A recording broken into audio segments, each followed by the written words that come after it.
नमस्कार, सत श्री अकाल, राम राम सा, हमारे वणक्कम प्रणाम। आप सभी का ऑल्टरनेट मीडिया में फिर से स्वागत है। मैं आपकी होस्ट गायत्री देवी। हमारे साथ जुड़े हुए Ritesh Kashyap ji, senior journalist and also उनका यूट्यूब चैनल है राष्ट्र समर्पण। रैपिड फायर राउंड खेलेंगे क्योंकि न्यूज थोड़ी ज्यादा है और एनालिसिस बहुत इंपॉर्टेंट है। सबसे पहले कुछ लोग सोशल मीडिया पे क्लेम कर रहे हैं कि इस वक्त डेटा ट्रेडिंग की जा रही है। डेटा जो इकट्ठा किया है कॉकरोच जनता पार्टी ने, वो फॉरेन एंटिटीज को बेच रहे हैं। वहां से शुरू करूंगी, जाऊंगी उसके ऊपर। सुप्रीम कोर्ट में आज एक इंपॉर्टेंट डेवलपमेंट आई है पेलेट गन्स को लेके। जी हाँ, पेलेट गन्स इस्तेमाल की जा सकती है। सुप्रीम कोर्ट ने हरी झंडी दे दी है।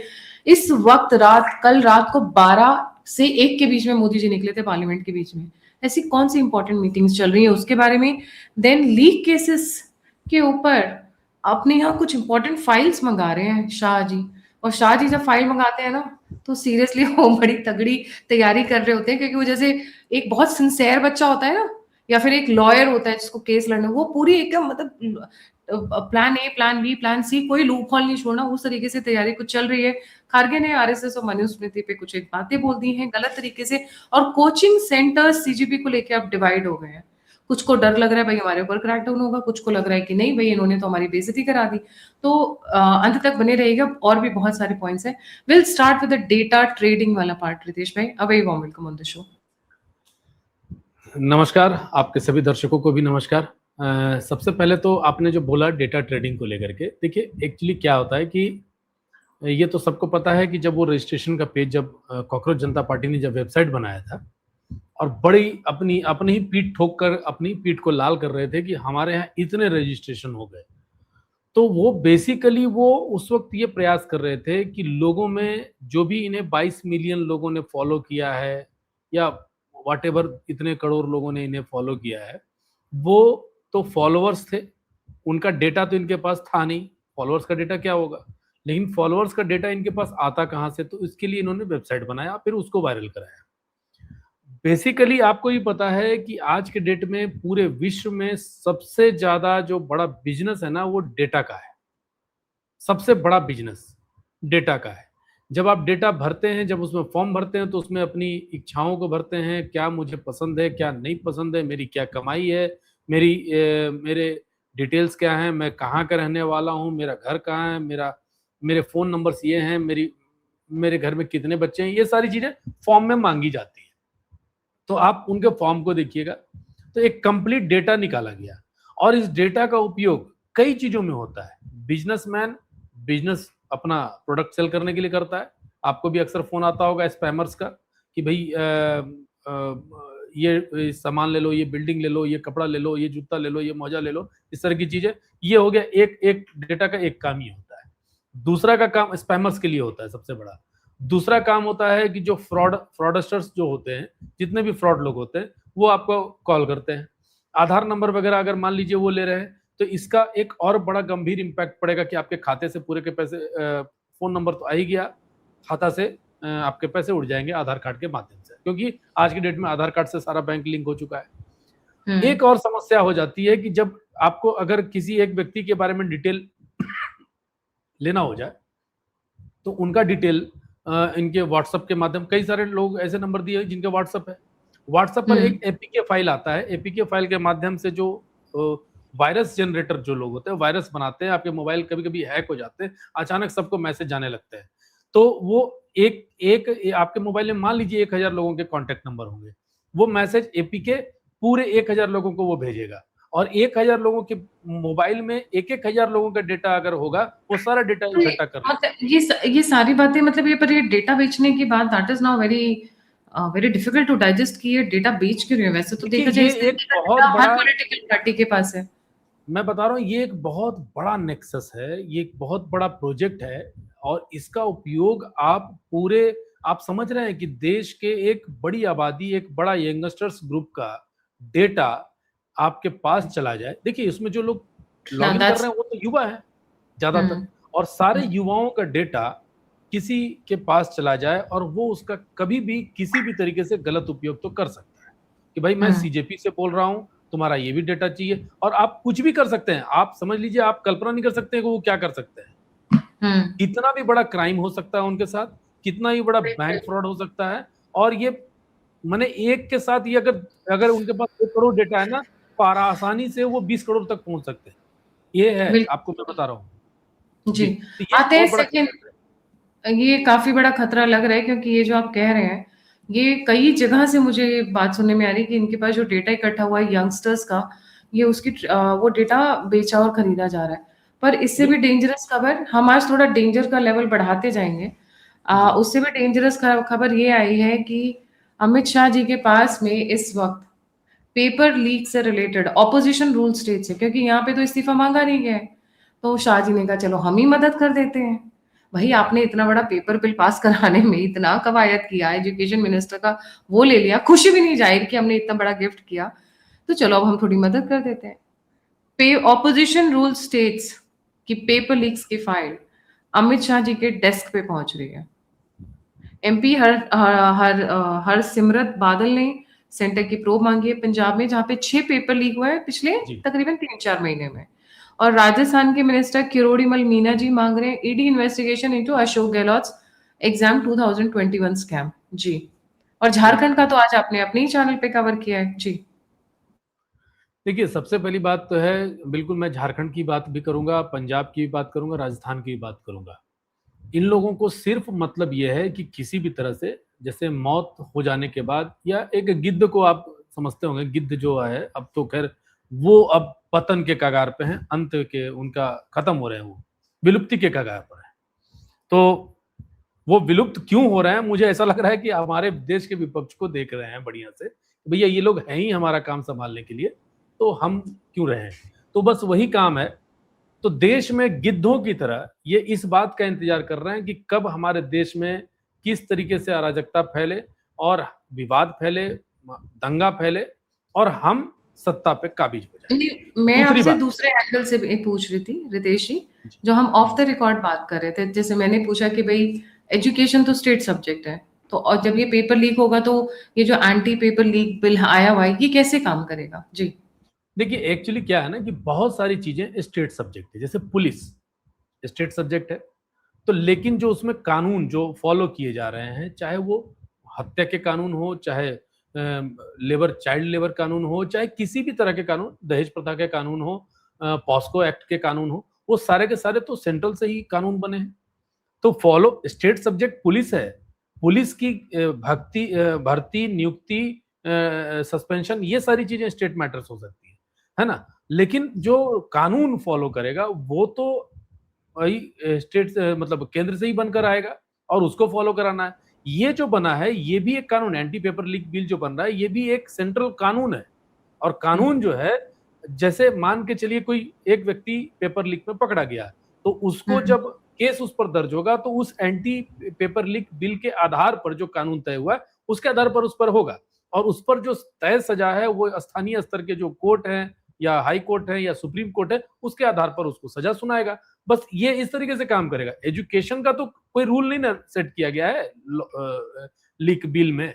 एजुकेशन का रूल नहीं सेट किया गया है। इसमें उस कानून को लागू कर दिया गया है, जो कानून पूरे देश भर में फॉलो होगा। बस ये बात है, ये मतलब पुलिस मैटर अगर के अंतर्गत जितने भी आता लोग पकड़े जाएँगे they will all be governed, suppose X Y Z लोग पकड़े जाते हैं, तो है। अब वो जी, इस लॉ से गवर्न हो गए, अब उनको छोड़ नहीं सकता है, पुलिस नहीं छोड़ सकता है, बिल्कुल, स्टेट बिल्कुल। गवर्नमेंट नहीं छोड़ सकती है, चलिए क्योंकि मैं अब जो मैं मैं हुँ, जी, अब मैं इसी चीज़ को मैं फिर से एक बार आपके प्रीवियस क्वेश्चन पे ही आ रहा था कि किस तरीके से गिद्धों की तरह पूरी व्यवस्था को नोचने और खसोटने में लगे हुए।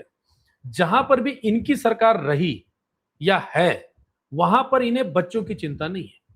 वहां के बच्चों को ये भारत के बच्चे मानते ही नहीं है, इसलिए उन्हें लूटने का इनके पास अधिकार है। जैसे आज झारखंड में पिछले कई दिनों से बच्चे आंदोलित हैं और यहाँ के बच्चे रोज वहां जाकर के धरना दे रहे हैं कि भाई जेपीएससी का पेपर में जो गड़बड़ी हुआ है उसका जांच होना चाहिए, उचित कानूनी कार्रवाई होनी चाहिए। आप केंद्र की, यहाँ पर कांग्रेस और जेएमएम की सरकार है, आपको बता देते हैं, और लगातार वो लोग आंदोलित हैं। उन्हें इस बात की चिंता नहीं। आज कांग्रेस तो है, कभी खड़गे बोलता है कि हम खींच कर निकालेंगे, कभी राहुल गांधी बोलते हैं इडियट है, कोई अंधभक्त है, कोई स्टूडेंट है, कोई इस तरह की बातें, बहुत बड़ी-बड़ी बातें हैं। वो कहेंगे, आज तो तख्ता लेकर भी निकल गए कि कौन दिया तुमको ऑर्डर, माने बच्चों को मारने का। तो आप ये समझिए, ये इस तरीके से मैसेज क्या एक्सप्लोर करना चाहते हैं, युवाओं हम तुम्हारे साथ हैं। तो कहाँ के युवाओं, जंतर मंतर में बैठने वाले, मुजरा करने वाले युवा, जो कहीं कहीं जाकर के मुजरा करते हैं, डांस करते हैं, डफली बजाने वाले युवा, 50 साल वाले पीएचडी करने वाले युवा हैं, या फिर खुद राहुल गांधी जैसे युवा जो अभी 2 साल बाद वृद्धा पेंशन की ओर चले जाएंगे। लेकिन बात यह है कि आप किस तरह के युवाओं को आप ट्रिगर कर रहे हैं। झारखंड के युवाओं को आप बांग्लादेशी मानते हैं, या फिर सऊदी अरबिया मानते हैं, या श्रीलंका के युवा हैं वो, या चेकोस्लोवाकिया से आएंगे वो, कहाँ कहाँ के हैं वो लोग? वो भी तो परेशान हो रहे हैं। आज पंजाब के युवा कहाँ के युवा है भाई? वो क्या पागल के पाकिस्तान से आकर के वो वहां पर भर्ती परीक्षा दे रहे थे? या फिर आप जो 750 करोड़ का बयान दिए हैं कि 750 करोड़ बच्चे आए हैं, प्रियंका गांधी ने बयान दिया था कि इतने वर्षों में 750 करोड़ बच्चों ने एग्जाम दिया। 140 पेपर लीक हुए हैं 10 सालों में, और 750 करोड़, हाँ, और 750 करोड़ मतलब 750 करोड़।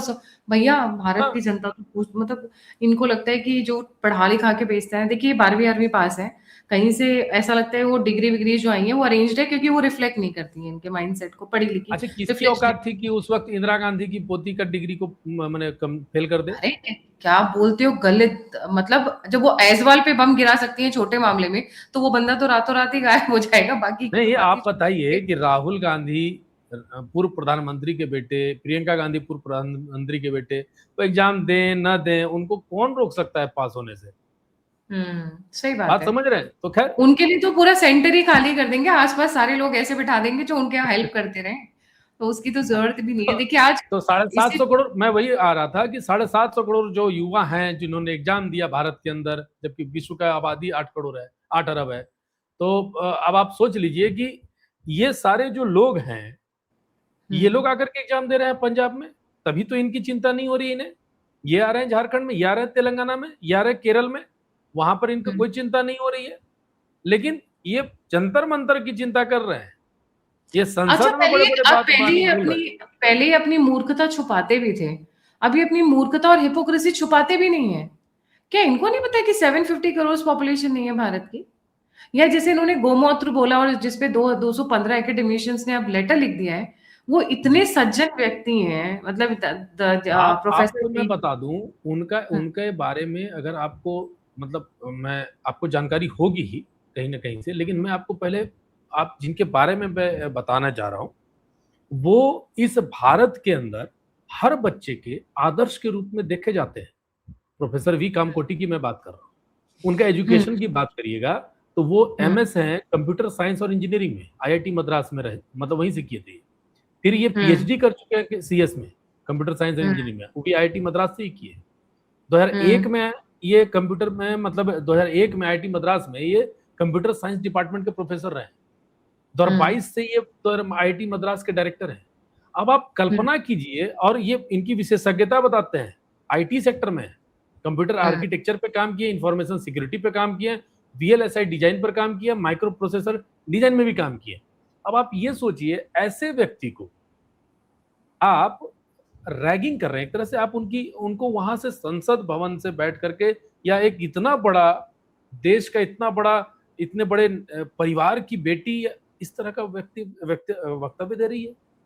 ये तो शर्म करने वाली बात है कि आप बताइए, अगर सोशल मीडिया नहीं होता और लाइव स्ट्रीमिंग नहीं हो रही होती राज्यसभा, लोकसभा, संसद से, तो हमें पता ही नहीं चलता कि पप्पू की बहन भी पप्पी है। हमें लगता था Priyanka Gandhi is quite smart and intelligent, उससे तो बहुत बेटर है, पर अब जब वो बयान ऐसे ऐसे दे रही है तो हम क्या ही बोलें।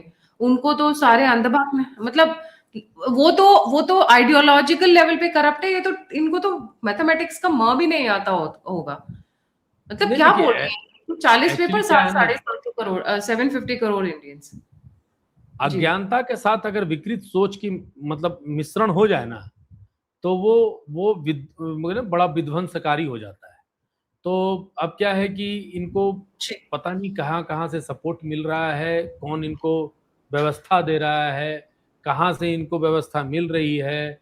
7 साल से बेचारों की कमाई पर ताला लग गया है। अरे बहुत कमाए हैं रितेश जी, आप भी कैसे बात कर रहे हो? 7 पुश्तों को बैठा के कमाए होंगे, इतनी वो तो कमा चुके हैं ना, कमा चुके हैं, पर हाँ, इनका मोदी जी जैसा थोड़ी ना है कि जिनको रोज सुबह उठ के मेहनत करनी है, भारत के बारे में सोचना है। अभी देखिए कल रात की 12:30-1 बजे की वीडियो है, when he, Amit Shah and the others were walking out of the midnight, जी। मतलब पूरी टीम के साथ में रात को 12 साढ़े 12 बजे निकल रहे थे। ठीक है।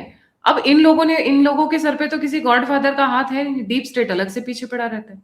तो उनको तो मेहनत करनी है क्योंकि उनको देश बनाना है। इनको क्या, इनको तो अपना घर भरना है। इन लोगों और को घर तो भर भी करप्शन चुके करना हैं, है। और जो थोड़ा थोड़ा जो निकल रहा है ना रोज खर्चा, अब उसको वापस उसी बात का दुख है कि अब बाकी तो खैर सोरोस भी तो बोल ही दिया है कि हम इतना रुपया खर्चा कर देंगे कि सरकार को जी। गिरा कर ही मानेंगे। तो डीप रितेश जी स्टेट भी आप ऐसे ही काम कर रहा है। जी, जी। रितेश जी आप बहुत लंबे टाइम से पॉलिटिक्स को फॉलो करते रहे हैं। मैं एक बहुत बड़ा पैटर्न देख रही हूँ। अब जैसे आज भी काफ़ी लेट नाइट तक, अभी तक राज्यसभा चल रही है जब हम ये शो रिकॉर्ड कर रहे हैं, अभी तकरीबन पौने 10 बजे, राइट?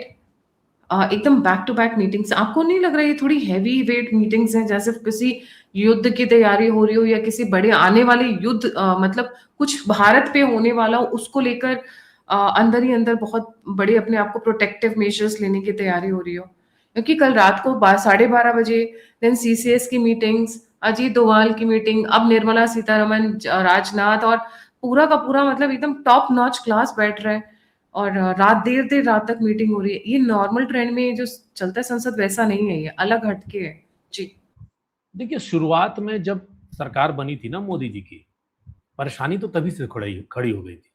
लेकिन धीरे-धीरे ये लोग सोचे कि भाई इनको हल्के में लिया जाएगा, थोड़ा अवार्ड वापसी और असहिष्णुता वाला एक शगुफा छोड़ देने से देश के लोग तुरंत बोलेंगे कि हाँ, हाँ, सही बोल रहे हैं कांग्रेस वाले। तो वो फेल हो गया। फिर शाहीन बाग वाली बात आ गई, सीएए वाला मैटर आया, उस पे खूब जोर का आंदोलन हुआ। तो लगा कि नहीं, नहीं इस बार तो मोदी जी उखड़ जाएँगे, उखड़े नहीं। फिर उसके बाद किसान आंदोलन की बात आती है, तो भी नहीं, कुछ कोई फ़र्क नहीं पड़ा। चलिए उस वक़्त कानून वापस लेना पड़ा, लेकिन कुल मिलाकर के जनता ने फिर से प्रेम वही बरसाया, वोटों के आधार पे बात करेंगे। तो कुल मिला-जुला करके हर बार ये प्रयोग करते गए, लेकिन प्रयोग हर बार ध्यान दीजिएगा कि बड़ा होता चला गया। हर बार इंटेंसिटी उसकी बड़ी रहती है। अब क्या है कि इस बार जो जंतर-मंतर पे प्रयोग हुआ ना, इस बार ये बहुत मतलब समझ लेने वाली बात थी। ये बहुत बैकडोर से बहुत चीज़ें आ रही थी यहाँ पर। और अब जो है ना, देश को सिर्फ़ बाहरी लोगों से खतरा नहीं है, अंदर के लोगों से ज़्यादा खतरा इनको दिखने लगा है। बाहर के लिए हमारे पास राफेल भी है, हमारे पास आर्मी भी है, हमारे पास सारा संसाधन है। लेकिन अंदर के लोगों के साथ हम उन पर राफाल नहीं चला सकते, हम आर्मी नहीं भेज सकते, हम गन नहीं चला सकते। तो उन्हें किस तरह से टेक्निकली उनको हैंडल करना है, ये सारे विषय होते हैं। और ये इतने हाई लेवल के लोग हैं, तो उसके लिए एक हाई लेवल मीटिंग तो आवश्यक है। और हर वर्ग को पकड़ना, हर विभाग को पकड़ना, ये बहुत आवश्यक है। और उसी के आधार पे ये मीटिंग चल रही है और बहुत हर चीज़ों पे ऑब्ज़र्व हो रहा है। और असर अगर ये लोग फिर से इस प्रयोग को थोड़ा और बड़ा बनाएँगे, अब क्योंकि अगर जंतर-मंतर फेल हो गया, एक तो फेल हो ही गया है। जैसे जब हुँ, जब से उनका इस्तीफा हुआ तभी फेल हो गया। लेकिन अब अगर दोबारा अब जो करेंगे, वो हो सकता है कि इससे भी बड़ा हो और थोड़ा ज़्यादा इंटेंसिव हो। इसीलिए हुँ, ये तैयारी चल रही है और कोई बात नहीं है। जी। सौरव दास का बयान आता है, कहते हैं, "even if language is wrong, machinery can not be used. Foul language, no grounds to invoke criminal machinery against CJB protesters." भाई साहब ये तो बेशर्म है का बेशर्म है। मैं तो चाहती हूँ कि जब ये अपने पेरेंट्स के साथ, अपनी फैमिली के साथ हो तो लेकर आता वहाँ पे, उनको खड़ा करता जब ये लड़कियाँ गाली दे रही थी। Let them also have a taste of वो जो हरियाणा के डांसर डांसर आई हुई थी, कितनी बढ़िया-बढ़िया एक्शंस के साथ वो गालियाँ देती है। तो थोड़ा इनको भी, अपने परिवार वालों को भी थोड़ा टूरिज़्म करवा देते, तो वो भी देख लेते। देखिए, ये लोग एक्चुअली में क्या है ना कि ये लोग मान लिए हैं, ये जेन ज़ी जो बात हो रही है ना, जेन ज़ी की बात, ये लोग ना हर चीज़ का मतलब ही गलत इनको समझ में आ रहा है। ये लोगों में एक नैरेटिव ही सेट करना चाहते हैं कि अगर तुम जेन ज़ी हो, तो तुम गाली दोगे तभी जेन ज़ी हो, ठीक है? अगर गाली वाली पॉलिटिक्स करोगे तभी जेन ज़ी हो। नहीं, ऐसा नहीं और है, बट दिल्ली दिल्ली सरकार ने भी तो वापस ले लिए हैं ना कुछ एक एफआईआर्स, अभी कुछ न्यूज़ आई थी थोड़ी देर नहीं, पहले। देखिए, एफआईआर वापस लिया गया है। एफआईआर वापस लेने का तात्पर्य ये है कि हम देखिए, एफआईआर वापस लेने की बात है, लेकिन एक क्लॉज़ लगा के भी तो लिया गया है ना। जो आपराधिक हैं, आपराधिक प्रवृत्ति के लोग हैं, उनको थोड़ी ना छोड़ दिया जाएगा। आप अब इसके लिए आप दोबारा आ जाओ एक बार जंतर मंतर, अब देख लिया जाएगा, ये वाली बात है। एक बार ट्राई भी मार लेना चाहिए। सोनम वांगचुक तो बेवफा निकल गए, है ना? क्या हुआ? याद है? मैंने सुने वंदे मातरम की बड़ी तारीफ कर रहे हैं आजकल। आज मुझे अचानक से एक नोट याद आ गया। एक 10 का नोट था जिसमें सोनम सोनम बेवफा है ऐसा लिखा हुआ था, और बहुत हम्म। वायरल हुआ था वो तस्वीर। तो आज वो हम्म। मुझे लगा कि वो तस्वीर जो है वो इन्हीं के लिए तो नहीं लिखा गया है। आज सोनम मिल गई, सोनम मिल गया कि कौन सोनम, किस सोनम के बारे में था। तो जिस तरीके से वंदे भारत की ये तारीफ करते हुए थक नहीं रहे थे, भारतीय रेलवे की तारीफ करते नहीं थक रहे थे, कश्मीर का भी नाम ले आया उन्होंने, ठीक है, अपने पूरे वक्तव्य में उन्होंने खुद ट्वीट किया है। उसके बाद ये गाना तो जरूर बनता है कि हम बेवफा हरगिज न थे, लेकिन हम वफा कर ना सके। थोड़ा गाने के बोल इधर उधर हो सकते हैं, लेकिन वही हाँ बात है। वो आ, तो हम बेवफा हरगिज ना थे, कुछ ऐसा करके गाना है। हाँ, पर पर हम हम वफा वफा कर ना सके। कर ना सके, आई थिंक धर्मेंद्र थे उस मूवी थे, क्योंकि मेरे बचपन में कुछ हाँ, एक मूवीज अभी भी हैं दिमाग में। तो अम, ये गाना जी। जो है अभी सोनम वांगचुक गाएंगे, यही गाना गाएंगे कि हम वफा कर ना सके। और इसी बात का दुख अभी मनाएंगे अभिजीत दीपके जी। अब ये देखना होगा कि जिस दिन ये लोग अपराधियों पर 2873 अपराधियों पर जब जब केस वापस नहीं होगा, और उसके बाद अभिजीत दीपके, सौरभ दास फिर से जंतर मंतर पर आएंगे कि सारे अपराधी मेरे भाई हैं, उनको आप छोड़ दो, उस वक्त सोनम वांगचुक आते हैं कि नहीं आते, ये देखने वाली बात होगी जी। हाँ, क्योंकि अब उनको जो जमीन पे सपोर्ट है तो वो तो वहीं से मिलना शुरू हुआ था। बट क्योंकि बिल्कुल। अब एफआईआर की बात हो गई तो अब बोलना चाहूंगी, ये पेलेट गन्स को लेके बहुत कवायद हुई, और सुप्रीम कोर्ट ने आज उसके ऊपर एक थप्पड़ और लगा दिया है लोगों को जी। जी, वो तो कह रहे हैं कि सुप्रीम कोर्ट का तो ये भी कहना है कि भाई कहीं पर तो पुष्टि तो हुआ नहीं है। हाँ देखिए, ये भी यहीं पर, यहाँ पर आपने वीडियो में भी डाला है, हम्म। मेडिकल रिकॉर्ड में शॉट की पुष्टि नहीं हुई है। यहां तक हम्म। भी मुझे पता है जिसका वीडियो और फोटो वायरल हो रहा है जिस लड़के का, राहुल गांधी ने एक्सक्लूसिव न्यूज बना करके दिया था। नेतागिरी भी कभी कभी वो पत्रकारिता भी करने लगते हैं। हम्म। तो उन्होंने एक दिया कि भाई देखो इसका चेहरा, वो दाग वाला, वो आपको बता हम्म। दें उसके बारे में ये भी कहा गया है कि वो पुराना कोई गन का वो पहचान है, पुराना गन का वो निशान है, जो वो दिखा रहा है कि मुझे पैलेट गन लगा है। क्योंकि पैलेट गन लगने के बाद तो पूरा चेहरा खून-खून हो जाएगा, वो तो बर्दाश्त थोड़ी होगा। और पैलेट गन लगा, आप उसके बाद देखने गए उस वक़्त उसको दाग भी दिख रहा है, तो पुराना दाग और नया दाग में अंतर पता चल जाता है। तो इस बात की पुष्टि कहीं नहीं हुई है। नहीं, अब ऊपर इसका से सुप्रीम कोर्ट कह रही है भैया जब जरूरत पड़ी तो यूज की जाएगी, क्यों नहीं यूज की जाएगी? बिल्कुल करेगा सिचुएशन ना। होगी अगर तो बिल्कुल यूज होगा। अरे भाई, क्रिमिनल मान लीजिए कोई मर्डरर है, कोई रेपिस्ट है, कोई पॉस्को एक्ट वाला है, वो अगर इसी भारत में पैदा लिया है तो हम उसको भारतीय मान रहे हैं, इसका मतलब वो बहुत ईमानदार हो गया, ऐसा तो बात है नहीं। वो बहुत सही हो गया, बहुत ठीक हो गया, ऐसी बात है नहीं। उसको भी फांसी पड़ती है, फांसी लगती है, उसको भी सजा मिलती है अगर गलत करता है तो। तो जब पैलेट गन जिस वजह से बनाया गया है, जिस वजह से चलाने की बात आती है, अगर आप 100 मीटर दूर रहोगे संसद भवन से, आप घुस जाओगे तो वहां क्या कांड मचाओगे? आप तो ऐसे ही कॉकरोच हो। अगर कॉकरोच हम्म। घर में घुस गया तो क्या क्या कर सकता है? हम क्यों तुमको संसद भवन में घुसने देते? अगर पैलेट गन, एक तो साफ स्पष्ट हो गया कि पैलेट गन नहीं चला, और अगर नहीं चला है, अगर हम्म। चलता भी तो गलत कहां होता? आपको हम्म। घुसने थोड़ी दे दिया जाता है कि तुम चलो संसद भवन में घुसो। भाई सही संसद बात। भवन में वही घुसेगा जिसको देश की जनता चाहेगी। लेकिन सही आज बात के है। डेट में जो संसद भवन में घुसे हुए भी हैं, हम्म। जिसको विपक्ष कहते हैं, काश विपक्ष होता हमारे भारत में तो शायद ऐसा नहीं होता। लेकिन हम लोग भी यही जी। कल्पना करते हैं विपक्ष होना चाहिए। हालांकि उन्हें भी जनता नहीं भेजा है, लेकिन वो भी जनता का काम नहीं कर रहे, खुद का काम में लगे हुए हैं। जी। जी। सीआरपीएफ, ये सीबीआई डायरेक्टर ने स्ट्रेट फॉरवर्ड सीआरपीएफ को बैकअप कर दिया, बोले जो करेंगे सही करेंगे और उन्हें पूरा भरोसा है। सिमिलरली सीआरपीएफ के जो डीजी हैं ज्ञानेंद्र प्रताप सिंह जी, उन्होंने भी अपने लोगों की तारीफ करते हुए कहा है कि वी स्टैंड विद यू। ऐसा नहीं है कि क्रिटिकल सिचुएशंस में बैक ऑफ कर लेंगे। नाउ कमिंग द इम्पोर्टेंट वे, बहुत ही हिलेरियस पार्ट हो रहा है अब। ये कोचिंग सेंटर वाले तो आपस में लड़ने शुरू कर चुके हैं। देखिए ऐसा है ना कि ये बहुत बड़ा बिजनेस है, कोचिंग सेंटर वाली बात करें। आप हम्म। हम लोग तो दिल्ली भी रहे, मुखर्जी नगर वगैरह में भी देखे, और अरे पटना में आप भी भी रहे देख चुके मुखर्जी हैं। नगर में? जी जी जी, हम लोग मुखर्जी नगर में देखे, आपका हम्म। पटेल नगर में भी वही स्थिति है। और हम्म। एक मतलब मैं मतलब लाडू सराय वगैरह में भी देखता हूँ, पटना में देखा हूँ, इलाहाबाद में है, हम्म। मुंबई में, पुणे में है। तो ये एक बहुत बड़ा व्यापार बन चुका है आज के समय में। इतना बड़ा हम्म। व्यापार है, इतना इतने करोड़ों का व्यापार है आज के डेट में। तो ये लोग आईपीओ वगैरह भी लाने की बात कर रहे हैं कि हम आईपीओ लाने वाले हैं। उसमें से एक नेता तो एक एक व्यक्ति जो है उसका मालिक है एक संस्थान का, नाम हम्म। लेना ठीक नहीं रहेगा, नहीं लेकिन नहीं, वो तो फिजिक्स वाला सब खुल के लिए, उसमें छुपाने वाली क्या बात है? वो तो खुलकर वो आ रहे हैं खुल करके प्रदेश वो में। हाँ, खुल करके वो आ गया है कि हम्म। अ, नरेंद्र मोदी है ये वो, मतलब सारे चीजें शिक्षा व्यवस्था पर। तो जो शिक्षा व्यवस्था पर सवाल उठा रहा है, तो क्या हम्म। आपके घर में आपके यहाँ पढ़ाई करने के लिए जिन बच्चों के माँ बाप को लोन लेकर के पढ़ना पड़ रहा है, कोचिंग के लिए लोन, कॉलेज के लिए हम्म। लोन लिया जाता है, आईआईटी के लिए लोन मिल रहा है, बड़े बड़े प्राइवेट कॉलेजेस के लिए लोन लेते हैं, समझ में आता है कि चलो उसकी डिग्री पूरी होगी। तुम्हारे यहाँ तो कोचिंग के लिए तुम लोन दे रहे हो, दिलवाने की बात कर रहे हो। पांच वाह। पांच लाख, आठ आठ लाख, नौ नौ लाख रुपए।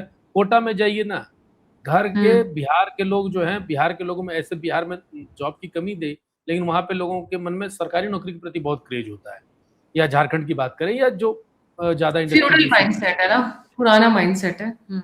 आपको बता रहा हूं कि वहां पर ना जमीन बेच बेच कर कोचिंग करने के लिए कोटा भेजते हैं। जमीन बेच बेच कर मुखर्जी नगर में भेजा जाता है बच्चों को। और जो बच्चे फिर बाद में अब यहाँ जमीन बेचने के लिए भी नहीं होते हैं, वहां ट्यूशन पढ़ा पढ़ा कर अपना कोचिंग का फीस जमा करते हैं। और और ये लोग उसके बाद बेवकूफ बनाते हैं। पूरा का पूरा जेब किसका भर रहा है? कोचिंग माफियाज का। ठीक है, तभी तो तो भाई आप अब कोचिंग माफियाज में आपस में ही लड़ाई हो गई है। एक तो फिजिक्स तो वाला तो उतर आपस आए में थे लड़ने का प्रोटेस्ट में। वजह है, आपस में हम्म। लड़ने का वजह दिख रहा है कि अगर मान लीजिए कि वो ज्यादा विरोध करेंगे तो सरकार का नजर गलती से उधर चला गया। क्या होता है ना कि एक, जैसे हमारे झारखंड में हाथियों का बहुत बड़ा प्रकोप है, जहां तहां घूम जाता है, मारपीट कर देता है, कई लोगों की जान ले लेता है। तो अभी जो हमारे सरकार की नजर है, अभी तो ये कॉकरोचों पर है और देश की व्यवस्था को सुधारने पर है। कहीं गलती से नजर उनके तरफ उधर घूम गया तो क्या होगा इनका? क्योंकि उसका डर और भी है ना रितेश जी। ये जो कॉकरोच के ये जो बैठे हुए हैं यहाँ पे, इनका नाम है अभिनय। ये बड़ा हम्म। उछल उछल के एक पॉडकास्ट में बोल रहे थे, मैं 50 करोड़ रुपए के नीचे बात नहीं करता हूँ। हमारा जो पैकेज होता है 50 करोड़ रुपए से शुरू होता है। तो हम नहीं सोच हम्म। ये जो प्लीज ऐसा कौन सा स्पेशल सब्जेक्ट्स पढ़ाते हैं ये जो 50 करोड़ लेते हैं? क्योंकि आई नो हम भी बहुत अच्छे अच्छे टीचर से पढ़े हुए हैं। उनकी शायद घंटे की फीस 500 रुपए 1000 रुपए हमारे टाइम पे थी। अब तो ऑब्वियसली तीन नहीं, चार हमारे गुना टाइम बढ़। पे तो और भी सस्ता था, 250 रुपये पर मंथ था। हाँ, तो अब ये कह रहे हैं on one hand CGP used to say that the writers are BJP's goons, and on the other hand it's coming forward to defend them. So why it is defending BJP people? मतलब ये obviously कोई भी बहाना बना के करे, पर इनको ये कह रहे हैं भैया मैंने अपनी राहें चेंज कर ली हैं, मैं सुधर गया हूँ, छोटा मोटा बच्चा हूँ, इधर मत आना उधर फिजिक्स वाले की तरफ जाना। देखिए एक्चुअली क्या है ना, नजर तो कोचिंग वालों को भी पता है कि नजर सरकार की उधर पड़ चुकी है, क्योंकि कारण है जितने पेपर लीक हुए उन सब में कोचिंग का रोल है कि नहीं है, कोचिंग वाले सेंटर्स का रोल है कि नहीं है। अब हम्म। आप ये बताओ, जो आदमी 50 लाख, 1 करोड़ रुपया, 60 लाख रुपया, 70 लाख रुपया लोग ले रहे हैं, तो हम्म। वो किस बात के लिए ले रहे हैं? सिर्फ पढ़ाने के लिए? कोई लॉजिक नहीं बनता है।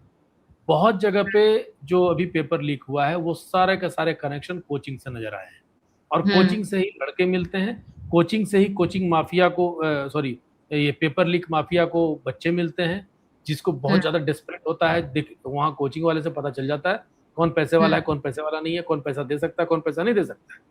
इस हम्म। हिसाब से आप टेलीग्राम वगैरह, जो आपको ध्यान होगा, जो लॉक किया था सेकंड नीट, जो री नीट जो हुआ था, तो हम्म। उसमें आप देखिए टेलीग्राम पे भी पेपर लीक करने वाली बात हुई थी। उस वक्त भी बड़ा मजाक उड़ाया कि टेलीग्राम बंद कर रहा है, बताओ तो, पेपर लीक रोकने से के लिए टेलीग्राम रोका जा रहा है। तो देखिए ये लोग जो भी कदम सरकार उठाएगी, हर कदम को कभी मजाक के तरीके से, तो कभी विरोध के तरीके से, हर कदम को ये लोग रोकने का प्रयास करेंगे। तो बस हम्म। वही है कि द फ्रॉग स्टोरी छोटे में पढ़ाते हैं जी। कि भाई आपको कुछ सब सोचना नहीं है, आगे बढ़ते जाना है। सबसे important matter, Saurabh, sorry Ritesh ji, वो सौरभ दास का नाम लेते रहते, थू थू थू थू, इट्स बिकम अ गाली नाउ। ये मल्लिकार्जुन खड़गे को आरएसएस और मनुस्मृति में कौन सा नया शगुफा नजर आ गया है? जी।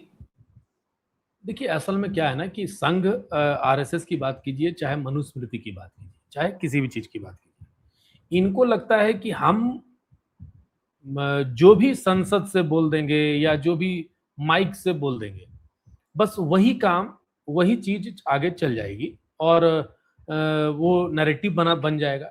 आज के डेट में वो उनका एक बयान आया जो मनुस्मृति को लेकर के, जिसमें वो बोलते हुए नजर आ रहे हैं कि मुझे मैं मनुस्मृति के बारे में वो कोट करते हैं और उसमें ये भी बोलते हैं कि मैं संस्कृत समझ नहीं पाता हूं, मैं इसका हिंदी वर्जन आपको सुनाता हूं। तो भाई, जब आप संस्कृत समझ ही नहीं पा रहे हैं तो फिर इसका हिंदी वर्जन किसने लिखा है, किस मकसद से लिखा है और क्या नैरेटिव सेट करने के लिए वो हिंदी वर्जन लिखा गया है, ये भी तो तय नहीं हुआ है। आपने किसका लिखा हुआ हिंदी वर्जन पढ़ा, ये भी बताओ, क्योंकि उसको आज तक वामपंथियों ने यही तो किया है जो जिसकी वजह से धर्मेंद्र प्रधान आंखों की किरकिरी थे। वो हमारे वेदों को खराब कर दिए, वेदों का मतलब को खराब करके हिंदी ट्रांसलेशन कर दिए, इंग्लिश ट्रांसलेशन कर लिए कि भैया ये कहना चाहता था, जो ये समझे बस उसको अपने हिसाब से लिख दिए। जो देश की जनता को गुमराह किया जा सकता है उस बात से ये लोग लिख दिए और ये सब बातें ये संसद में छेड़ रहे हैं, क्योंकि इनको पता है कि जब हम यहाँ बोल देंगे तो सदियों तक ये वीडियो हमेशा चलता रहेगा और आज नहीं तो कल हमारी जनता गुमराह होती रहेगी। ना तो संघ ने कभी कहा कि मनुस्मृति के हिसाब से चलना चाहिए, ना तो किसी और ने कहा कि मनुस्मृति के हिसाब से चलना चाहिए। चलिए, मैं बोलता हूं मनुस्मृति के हिसाब से अगर चलना भी चाहिए तो मनुस्मृति को कितना इन लोगों ने समझा है? एक बार भी क्या मनुस्मृति को सच में इन्होंने आत्मसात करने का प्रयास किया है? जो यहाँ पर किसी भी चीज में हर जगह पर किसी एक ग्रंथ को ये बदनाम करने का, झुठलाने की बात कर रहे हैं। आप बताइए, मनुस्मृति का एक लाइन है कि जब भी नारी की जहां पूजा होती है वहां भगवान बसते हैं, वहां नारायण बसते हैं। तो ये शब्द को लेकर के आप क्यों नहीं, आपको ये बात समझ में नहीं आती है? और आप मैंने हर एक ग्रंथ पे, मैं बता रहा हूँ, रामचरितमानस के एक दो लाइन को लेकर के ये लोग बदनाम करते हैं। ये लोगों को काम है, एक ही काम है, एक ही टारगेट है। ये लोग ना तो आरएसएस इनके निशाने पर है, ना तो मनुस्मृति इनके निशाने पर है। इनके निशाने पर सिर्फ और सिर्फ एक समाज है जो अपने आप को हिंदू के नाम से संगठित करता जा रहा है। उसको कैसे विभेद करे, ऊपर जाति, नीचे जाति, छोटी जाति, बड़ी जाति, इसी में बांट के इनको राजनीति करना है। मैंने स्टार्टिंग में कहा, गिद्धों वाली राजनीति इनको सूट कर रही है, इनको लाभ मिल रहा है समाज को बांटने में, जो आज तक ये करते आए हैं, पिछले सैकड़ों वर्षों से करते आ रहे हैं। मुगल करते आए, अंग्रेज करते आए और उनका देखा देखी उन्हीं के पद चिन्हों पर चलते हुए कांग्रेस करते आई है। बस उसी को ये आगे बढ़ा रहे हैं और कुछ नहीं कर रही है। जी, बिल्कुल सही कह रहे हैं आप। अब एक और सबसे अच्छी खुशखबरी सुना देती हूँ। Let me just work it around, not this one, sorry. ये क्या हो रहा है? हाँ, आज एक बड़ी मजेदार घटना हुई और वो वीडियो बहुत वायरल हुई है, तो उसी के साथ हम अपना टाटा बाय बाय करेंगे। पर पहले ये दिखा देती हूँ, ये जो मैडम है जो 13वीं करवा के वो करवा रही थी,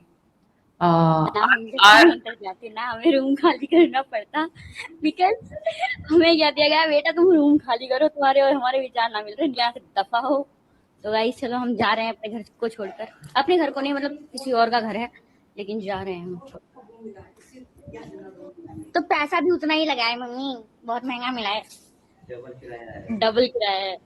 तो देखते हैं अब क्या होगा आगे। और बाकी आप बाय द वे, ये लड़की आजकल इसमें स्टॉक मार्केट में इन्वेस्टमेंट टिप्स बहुत दे रही है, so please be careful. I think the SEBI should also reach out to people like this, कि ये लोग जिसको ये नहीं पता है कि 2+2 4 होता है, वैसे लोगों से अगर आप इन्वेस्टमेंट टिप्स ले रहे हो तो गॉड सेव यू। ये वीडियो बहुत वायरल हो रहा है। कंगना रनौत का एफिजी मतलब पुतला बनाकर जलाने की कोशिश की जा रही थी, तभी देखिए क्या होता है।